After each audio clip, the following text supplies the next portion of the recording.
So welcome to the Overture Coffee Live series, where we'll be discussing women's health with renowned experts. So my name is Edita, I'm the founder of Overture Lingerie, and today I'm excited to have Anne Henderson, a highly experienced consultant gynecologist specializing in menopause, as our guest.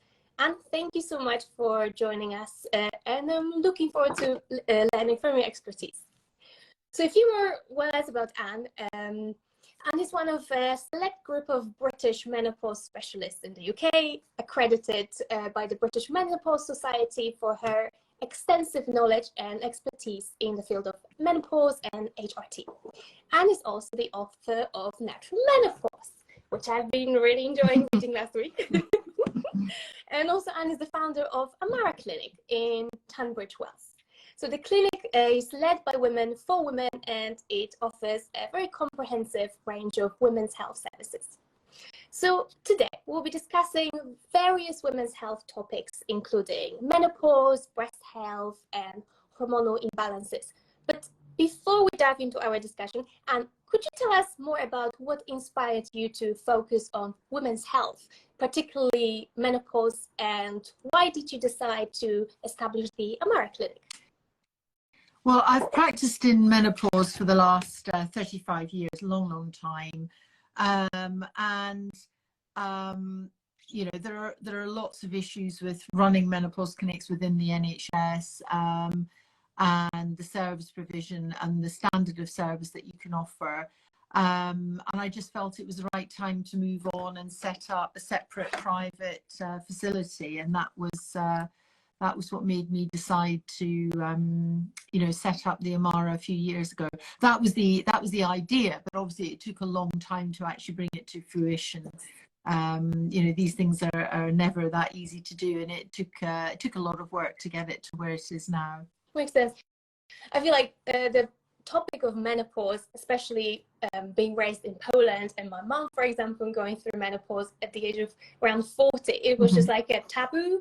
No one knew about it. So it's very impressive that you know, it's actually things are changing. So thank you so much for leading the way.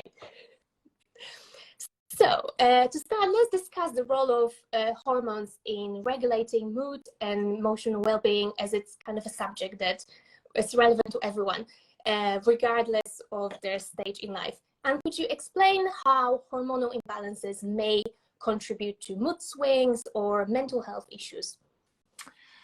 Well, I mean, that's a very complex topic.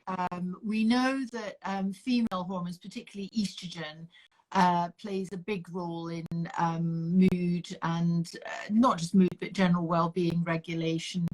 You know, premenstrual syndrome, PMDD, postnatal depression, perimenopausal and menopausal depression, they all have a common theme, and that is that there is a period of hormone flux. And we know that women who are susceptible to one are likely to be susceptible to all these conditions. But in terms of exactly what it is, it's a very complex phenomenon. It's more to do with fluctuating hormone levels rather than the actual specific levels, and that's why these problems are actually very difficult to detect with blood levels, blood tests, for example.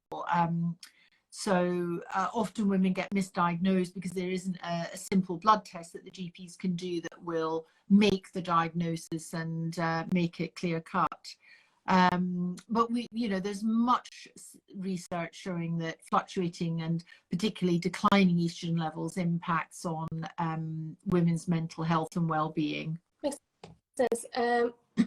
Are there any particular conditions that could be impacted or could be caused by hormonal fluctuations? So of course, menopause, but what else? Well, PMS, premenstrual syndrome, PMDD, premenstrual dysphoric disorder, postnatal depression, polycystic ovary syndrome. I mean, there's a huge range. Virtually every aspect of gynecology is impacted by hormones. Even conditions like endometriosis, for example, which is not generally acknowledged as a hormonal condition, is influenced by hormones.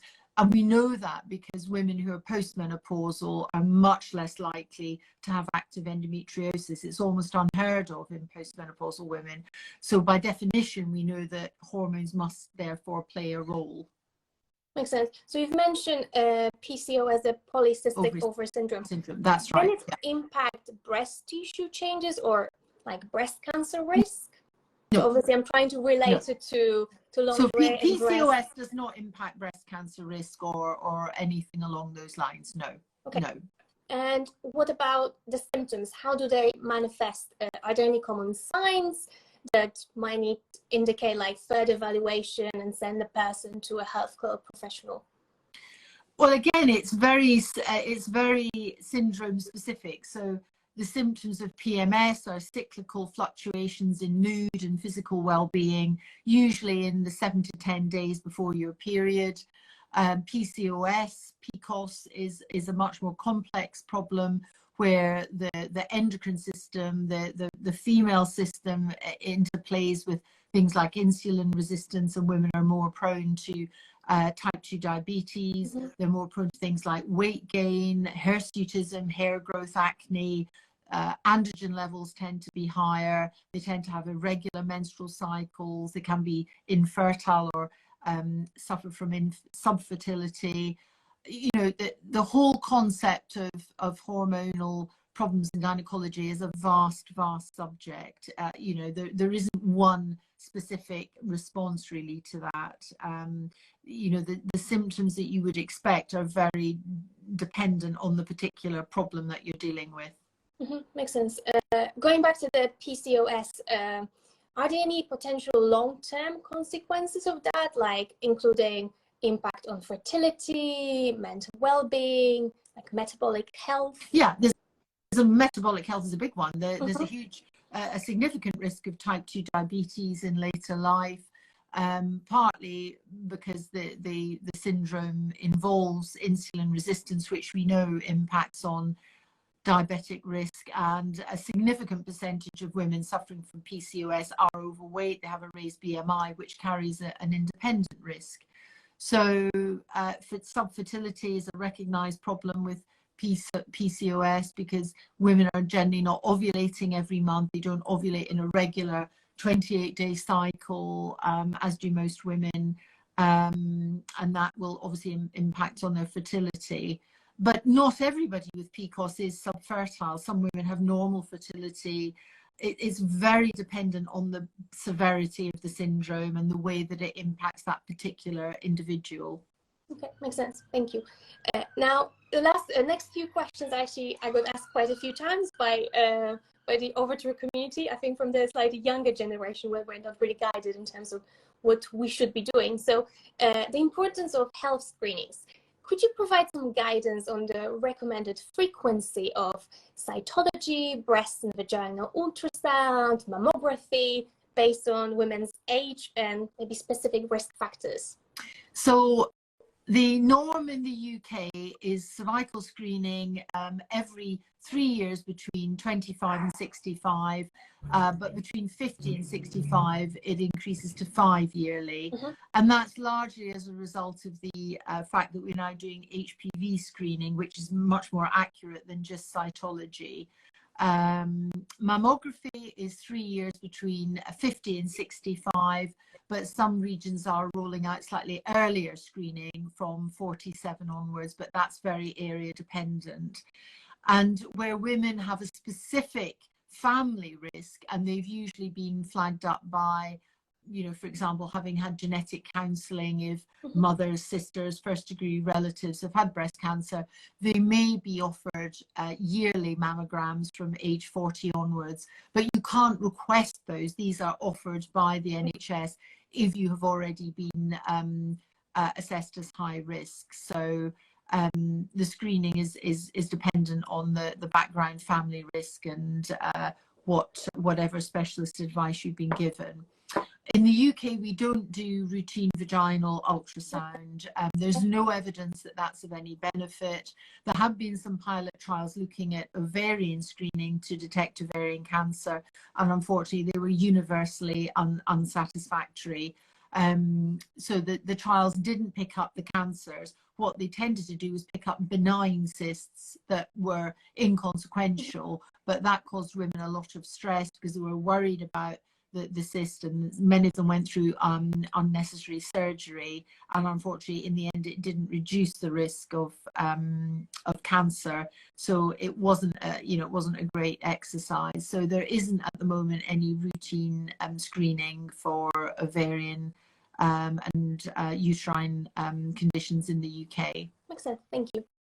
Now, what about intimate infections? So, for example, under what circumstances should I seek medical advice instead of just relying on the over-the-counter medications? And are these treatments, the over-the-counter medications, actually effective? Well, I would always be wary about self-diagnosis because, you're not a doctor, you're not a nurse, you could get things wrong. I think for simple things like thrush, where women may have had it before and they may be quite confident that that's what the problem is, then taking over-the-counter treatment like Canesten pessaries is fine. But if something persists and the over-the-counter remedies don't work within a week or so, then you do need to seek medical advice. And I would be wary about self-diagnosing. There's a reason that patients are advised to seek medical advice, and that's usually to try and get the diagnosis right. And until you get the diagnosis right, it's very difficult to assess what treatment you should be having. I would always say to women, if there's a persistent change in your bleeding pattern, or for example in the pattern of vaginal discharge, then you should be seeking medical advice. If it's been there for longer than a month. Certainly if you've had irregular bleeding or bleeding with sex, for example, for more than 2 to 3 months, then you should be seeking, definitely should be seeking medical advice. Makes sense. Thank you. Now let's move to the topic of menopause. You're the expert, and its various stages. How do symptoms differ between different stages of menopause? I did read the book, but obviously not all the listeners did. So if you can explain a bit more. So perimenopause extends roughly between 45 and 55. So it's a 10-year period. And within that spell, most women will become menopausal around 51 and a half. But there's a 10-year period of time where women will have physical symptoms, emotional symptoms, cognitive symptoms. Their periods may become erratic and then eventually stop. And even beyond that, menopausal symptoms often go on for about 8 years or more. So women often think, and they're often told, once you get through menopause, everything's fine, you'll be fine. But actually, menopausal symptoms are often just kicking off then. And, I see many patients who 5, 8, 10 years after menopause are still very symptomatic. And some women, unfortunately, about 15% of the population are still symptomatic after about 10, 15, 20 years. And these women obviously have some genetic driver, and they're likely to be permanently symptomatic even through their 70s, 80s and beyond. And these women really struggle. So, they never, ever get over the menopausal symptoms completely, which can be, it can be devastating. You mentioned menopausal symptoms. Can you mention a couple? I know there are loads, yeah, but just give us an idea of what it is. So the commonest cause for menopausal inquiries and referrals now is the psychological group. So that's severe anxiety, mood disorders, panic attacks, low mood, labile mood, irritability, aggression, that cluster of symptoms. And the second commonest problem is usually brain fog. So that's where women have impacted short-term concentration, focus, memory, loss of nouns when they're speaking, so their flow of speech is impacted. And generally, that's triggered by issues at work. They're often aware that they're not working effectively anymore. And they're struggling to complete tasks at work. Some of them may be even working below par, and that can then become quite a concerning factor. So these are probably the two top referrals that we get. Obviously, there are up to 37 symptoms from top to toe: headaches, eye changes, skin changes, dry eyes, gum disease, bladder symptoms, vaginal dryness, loss of libido, palpitations, cardiac symptoms, vasomotor episodes, flushes and sweats, restless legs, lack of sleep. You know, the list is endless. But the two commonest ones that women come forward for are generally nowadays the psychological ones and the brain fog. Would you recommend any lifestyle changes before we move to actual treatments that can help managing all these symptoms? Lifestyle changes are, you know, they can help, but it's very difficult. I mean, if somebody is underperforming at work and is stressed and worried, and then they're not going to sleep well. So it's difficult saying to them, you need to try and get a good night's sleep, or you need to take more exercise. Often they're tired, so they don't want to exercise. They're not eating the healthiest of diets. So it's very much a vicious cycle, and it's a difficult one. And sometimes when somebody's at rock bottom saying eat better and exercise more and have more sleep, it can sound almost trite, you know, it can sound like you're demeaning what they're going through. So of course these things are important, and I highlight them in my Natural Menopause book. You know, the 5 pillars of menopause include fitness and nutrition, as well as HRT and complementary therapies and mental well-being. These are all vital, but I think often the pillars interlink, and it's actually very difficult for somebody to get their you know, day-to-day life back on track unless they actually have some support from herbal medicine or from HRT. I think it's important that you offer support rather than say to the patient, look, here you go, try and do these things, because often they just don't have the bandwidth to do them. Going back to the support, so a little quote I read from the book. According to a survey for the British Menopause Society, 38% of respondents said that their partners felt helpless to support them going through menopause. As we know, support is so important. Can you share some advice in terms of how partners can help women navigate through these changes? Well, I mean, partners could be sisters, siblings, you know, mothers, partners, exactly.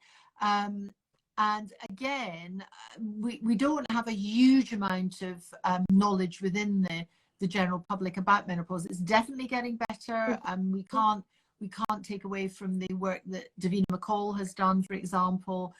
You know, her 2 Channel 4 programs were incredibly well received and had very wide viewership into millions. So she's done a lot, and obviously women were watching those programs accompanied in many cases by partners. But men, even nowadays in 2023, men are not necessarily routinely educated through work. It's not the sort of thing they would talk about with their male friends. So men are often very isolated, and they know very little about menopause, which is a big issue, because without that knowledge, you can't really support anyone. I mean, you know, if your partner, your wife, your girlfriend is behaving bizarrely psychologically, she's snappy, she's moody, she's permanently feeling off, you know, she's lost her enjoyment for life, she's not getting on at work, you know, it's very difficult, and you can see why relationships suffer. I think the key is education, and one of the great things I think that's going on in the UK at the moment is UK workplace education, both in the public and private sectors, and that applies not just to women but to men. So I do a lot of workplace employment lecturing, particularly to the police and the fire service, fire and rescue services. And the great things about these sort of events is that the male members of staff turn up as well as women. And I think that's probably our best hope to roll out menopause education to men. And until they're educated, it's very difficult for them to support their partners. Definitely. Do you actually have women going to your clinic together with their partners or with the sister mother so that they can kind of understand and relate how they're feeling? Or do women just mainly come by themselves? I would say the vast majority of women are by themselves, whether they come face to face or they have a virtual. Some women do bring partners.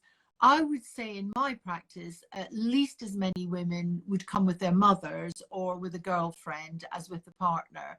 And often the mother will be there to support them. And particularly if they've got brain fog, they're really bringing somebody along to try and remember the questions and the discussions that we've had. Because sadly, women forget what they've been told often as soon as they leave the clinic, which can really hamper treatment. So I think bringing, and they sometimes bring a female friend who's already going through menopause, who may already be on HRT. So it's a good support mechanism. But I would say the vast majority of women go it alone. They do their own consultations, whether that's in person or virtually. Interesting. So now we talked about menopause, but what about premature menopause? Do, for example, symptoms of premature menopause differ from the actual menopause, or is it the same, just going through it earlier? Yeah, so the syndrome and the symptoms are exactly the same, but a premature menopause is defined as a menopause before 40, and an early menopause is one before 45. So the distinction is 40, 45, and then the normal menopause is 52. So there is a big age range, and the main difference is the long-term health risks. So both early and premature menopause carry a significant additional risk of premature osteoporosis, which is thinning of the bones and the skeleton with fractures, which can be fatal in some cases, and also premature cardiovascular disease. So that increases the risk of heart attacks and strokes. And again, these can be fatal. So these are potentially really serious conditions.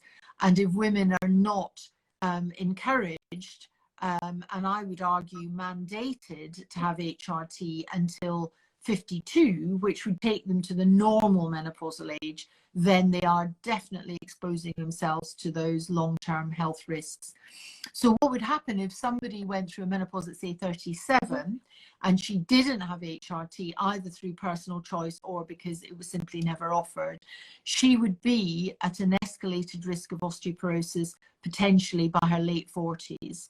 So she's actually accelerating the age at which she is prone to having cardiovascular and bone risks. So she could end up being in her late 40s, early 50s, mid to 50s with serious health problems. And the key point is these are entirely preventable. We know that taking HRT from the point of diagnosis, will hugely minimize and reduce the risk of both osteoporosis and cardiovascular disease.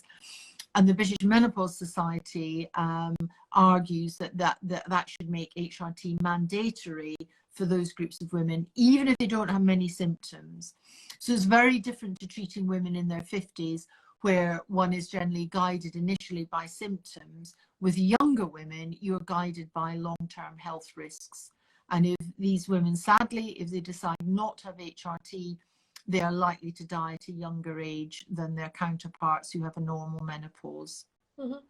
Obviously, it must sound very stressful going through premature menopause. Are there any support groups?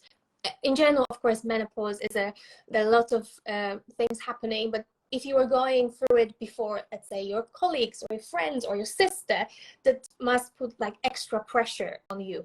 Is there a place women can go and talk about and learn about it? The DAISY Network is a great charity dealing with premature menopause, and I would recommend all my patients who come to see me are signposted to them. They have a huge range of literature, leaflets, they have blogs.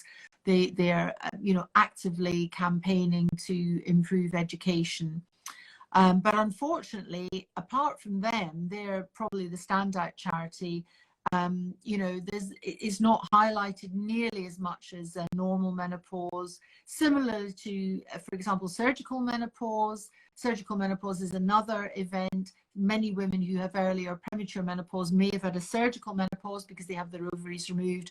And sadly, they're often given very substandard, suboptimal advice about the type of HRT. You know, what we know is that apart from the importance of having HRT in this group of women, they generally need higher levels of treatment than women in their 50s, and they're much more likely to require testosterone as well, because that age group of women in their 30s and 40s generally has higher natural testosterone levels than older women. So when they go through menopause early, the levels often become depleted, and it's very important that that is replaced. So I think premature and early menopause, by their very nature, are much more complex problems than women just going through a routine menopause. My view is that they should only be dealt with by menopause specialists. I personally don't think that GPs should be dealing with premature and early menopause, because for the most part, they don't have the training necessary to do that. Some do, and if they're properly accredited menopause specialists, then that's fine. But for the most part, GPs, they're barely grasping an understanding of normal menopause. So I think to then take on board the risks with an early or premature menopause, the need to do bone density scans, for example, they hardly ever get done. And yet we know the recommendation is they should be done every 3 years. I can't remember the last time I saw somebody who's gone through premature menopause who's had 3 yearly bone scans. So there's such a gap in knowledge and training that I think all those women need to be seen in a specialist menopause centre, whether it's on the NHS or privately. Thank you, Anne. Moving on to breast health, can you maybe elaborate on the ways menopause can impact breast health, maybe changes to breast size, sensitivity, shape? Is there any particular concerns we need to pay attention? Of course, the main risk in menopausal women is breast cancer, because that increases with age. And some women, if they have a strong family history or they have a genetic link, will have an even higher risk. So it's very important that women are aware of the breast appearance, the condition, the colour. They do regular examinations. And unfortunately, many women try to do examinations, but they've never been properly taught. So they might be doing it ineffectively, but thinking they're doing it, but they're not doing it properly. And one of the options that we're hoping to offer very soon in my clinic is a session with a very experienced consultant breast surgeon, to just generally talk about the impact of family history, family factors, and then to show women how to properly self-examine. Because the vast majority of lumps and bumps and pre-cancers and cancers are still picked up by self-examination. They're not picked up by mammography. So it's a really important part of monthly or bi-monthly health. But women will notice changes in their breast. Their size generally diminishes because of the loss of fat tissue, adipose tissue, collagen, the ligaments that support the breasts, as all ligaments in the body, because of the depletion of collagen, will tend to sag. Sensitivity is likely to change. You know, there's a huge raft of changes that can happen as women go through menopause. And I think the most important thing is that if they're doing regular self-examination, they'll be able to pick up what's worrying and what isn't. Would you recommend any particular websites or maybe videos where we can actually learn how to self-examine? Because we see all these pictures, but like, how do you actually do it? I'm not really sure. Well, all the breast cancer charities, so you know, the breastcancer.org, all of the big, the main breast cancer charities have good sections on their websites, which are done with experts. You know, they often put a lot of effort into supporting women, but sadly, I don't think you can beat a face-to-face, you know, and I know that's not open to everyone. Women can always ask practice nurses at the GP surgeries to help show them, because most experienced practice nurses have been taught to self-examine. When they go for their mammograms, they can have a chat with the screening team as well. but it's a technique that is very important. And you know, I would always recommend, if possible, get somebody to show you in person rather than rely on a video. Good idea, definitely. So now, going to treatments and more to your book, can you talk about the importance of personalized and like holistic approaches in managing menopause, and taking into account the traditional and complementary therapies like herbal medicine? Well, I mean, I can only speak for my practice, and we look at all pillars of support. So the patients coming through my clinic will be advised on fitness and nutrition, which is very important, supplements if that's necessary. If it's appropriate, they will be given complementary advice regarding herbal supplements. We stock some of those in the clinic, but if somebody needs a more bespoke program, then they would always be recommended to see an experienced herbal specialist, and that would be somebody who's qualified and covered by the National Institute of Medical Herbalists. So that's the NIMH. That's the governing body in the UK. Some women may then opt for HRT, which you could argue is a more conventional route. And these women would be given a modern body identical regime usually comprising transdermal estrogen, so that's estrogen that's delivered through the skin, plus testosterone if it's necessary, and progesterone if it's necessary. So there's a wide range of options available, and for some women, HRT will not be the answer, or it may not be the only answer. And even for women on HRT, if they're looking at other aspects of their health, weight control, fitness, strength training, maintaining muscle tone, you know, all of the above, then they're going to get much more out of their HRT regime than if they literally just take the hormones and do nothing else, and that's all they're doing to improve their menopausal health. I don't think any experienced specialist would recommend that.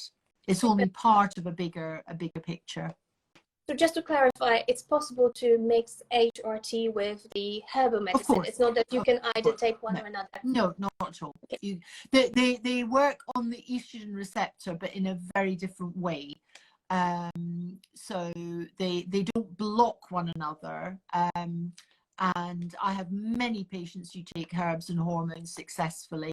I mean, you would be taking herbs for specific symptoms. You wouldn't just take a herb to cover every single menopausal symptom. So you would have sage, which is very good for vasomotor symptoms, for example. You might have red clover and black cohosh, which might help, again, vasomotor symptoms, but mood stabilization. Siberian ginseng for sex drive. You know, each herb has different properties, and that's why in many cases you need an experienced specialist to direct you so you get the right blend.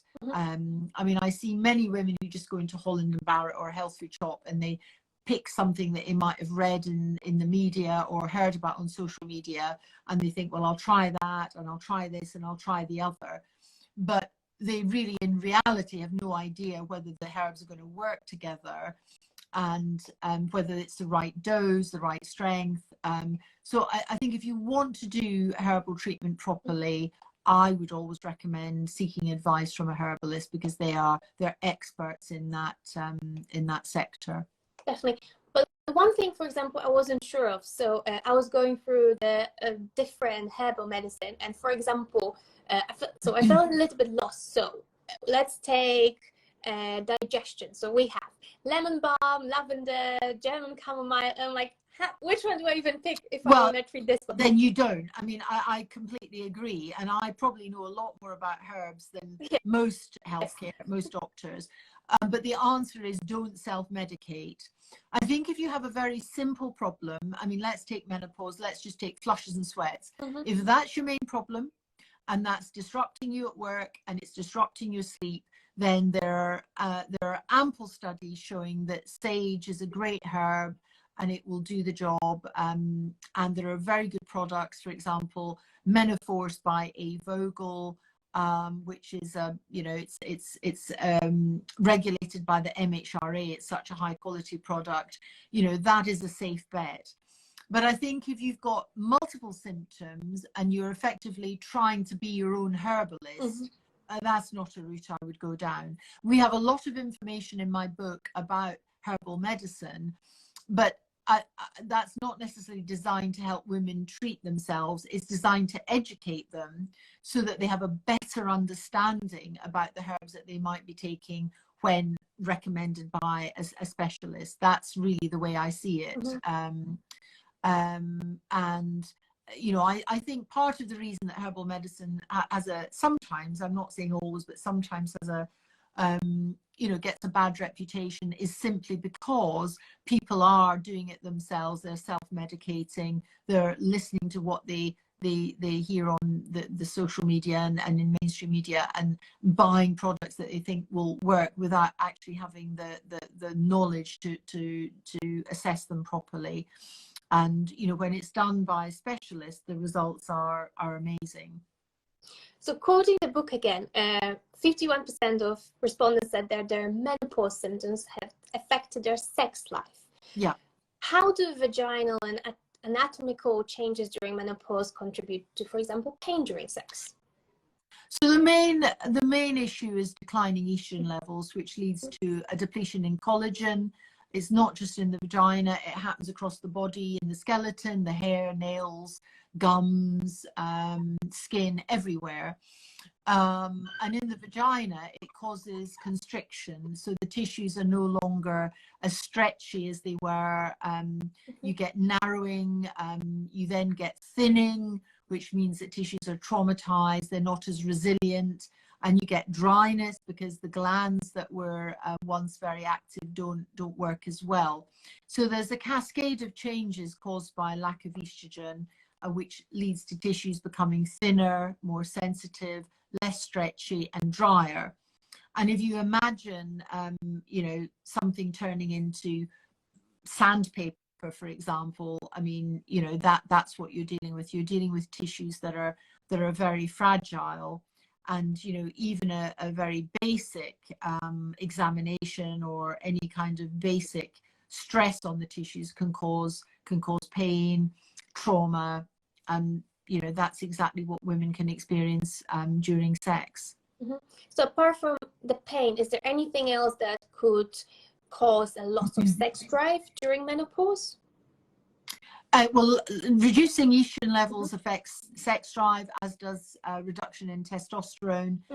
It's often thought that testosterone is the key hormone level, but that's completely wrong. The first and foremost hormone to address is estrogen. And many women find that their sex drive improves when they just go onto estrogen.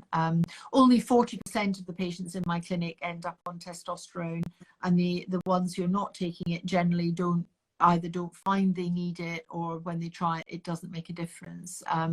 So estrogen is the key hormone for sex drive, definitely.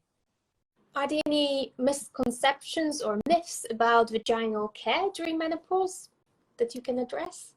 I think too many women use multiple different lubricants. You know, there are many lubricants on the market which I wouldn't recommend because some of them contain alcohol, they contain perfumes, they contain mineral oil, glycerol, parabens. You know, all of these can cause irritation. The only range that I recommend, and the only range that we would use in clinic, is the Yes range. It's called Yes Yes. So it's a fully organic range that's paraben and glycerol free, you know, great for vaginal health, and very safe to use. I think many women resort to these over-the-counter remedies because they get desperate. They might be frightened about going on to HRT, and they think that in the same way that applying a face moisturizer might help your face, putting one vaginally will help. But it's a very different situation.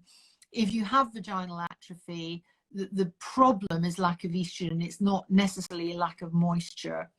And the way to deal with it is to replace the problem, not just to try and paper over the cracks with a bit of moisture or a lubricant. Makes sense. And maybe like a few last questions. How do you envision the future of menopause treatment in terms of like integration of complementary therapies and mainstream healthcare? What do you think is going to happen?